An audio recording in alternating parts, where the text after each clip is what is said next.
You call yourself a writer? You think you're cutting edge with your graduate degree in avant-garde fiction, with your 8 manuscripts you workshop twice each at Iowa and Europa? You think you're so down with your abstract cultural references to sex, drugs, and rock and roll?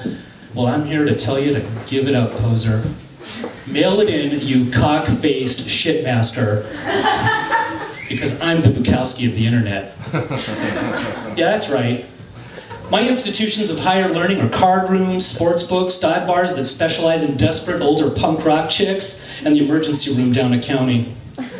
Do those credentials show up anywhere in your MFA or PhD fucking D?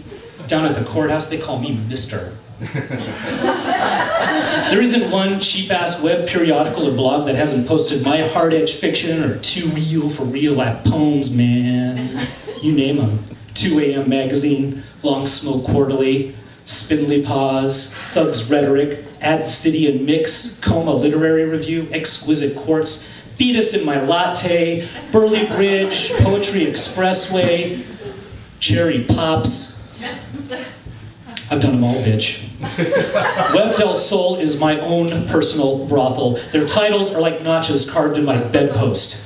I have lost more prose to the dead, shimmering margins of cyberspace than you've got stacked in that box of 3 dozen aborted half stories in college journals, sitting in the closet of your writer's den.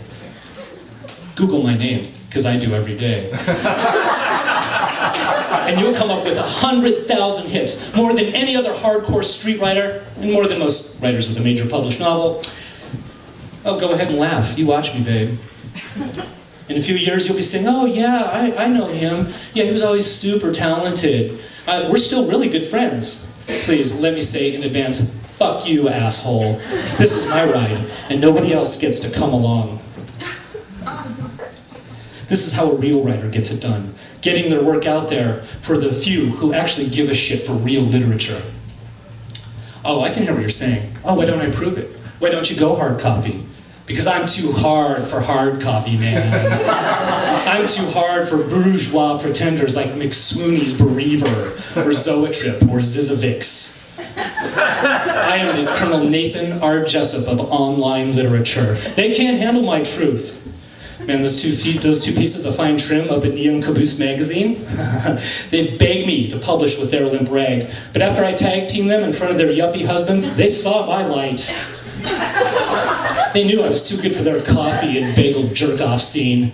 God, I hated Seattle anyway. Nothing but coffee shops and bookstores and record shops and cafes. Happiness was seeing that loser town in my rearview mirror. Yeah. Only the internet is able to contain all the sordid drugs and sex that comprise my life, brother. That's because the masses want drug and sex, and it's from the masses that I take my charge. Just like Hank, I submit 3 times a day. Relentless, everything. Bukowski may have been the king of the small zines, but I'm the king of the e-zines.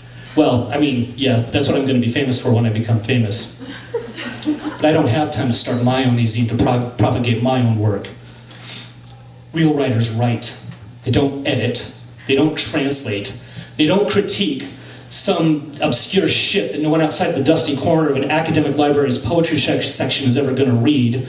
I have to win out, babe. I have to be smarter, faster, and leaner than all those other prose, poetry, flash fiction pretending sons of bitches. For each submission I write 3 original pieces every day. That's right, 9 poems a day, 63 poems a week, 3,276 poems a year, in addition to the novels, screenplays, and essays I'm continuously writing. Even the collective ghostwriters for L. Ron Hubbard are all a bunch of pussies compared to me. You think this is some easy, air-conditioned hobby you get to indulge in to feel the touch of the immortal? God damn your soul, you bastards. You have to work for that touch. All that sweat, at least sweat, if not bleed. And after enough of the former, you'll prefer the latter. And just because you don't see my name everywhere, doesn't mean I'm not there. I write under 13 pseudonyms in 7 different genres, from sci-fi to horror to counterculture to political revolution to free e-porn novels. I'm everywhere, a literary Ho Chi Minh, a cyber insurgent taking on the pathetic, irrelevant establishment in my own way, man. One of these days, I'm gonna get my own screenplay based loosely on the tragic romance of my life, and then you're all gonna be sorry. Sorry for the way you treated me. Sorry for the way you dissed me. I'm not even saying you shouldn't have. I'm just saying life's not fair, and I don't see anything stopping me from getting even when my day comes. Don't you try and tell me you don't have it coming, you miserable motherfucker. I'm going to throw huge parties you won't be invited to. After I finish doing 8 balls with Dennis Johnson, Jimmy Fry, and Chuck Palahniuk, I'll have my choice of gorgeous fiction groupies to pick off my front lawn in between the critics and reviewers, camped out, clamoring for interviews. Naturally, I'll select only the youngest, most beautiful girls to have group sex with, preferably from Sweden, while you piss and moan about how it wasn't fair. Don't talk to me about fair. In another life, I would have been Sinatra, or Faulkner, or Hemingway. I mean, I should have been. Shut up. Don't look at me like that. That's right, they scare me too. I have to. I'm the Bukowski of the internet. Call me Mr.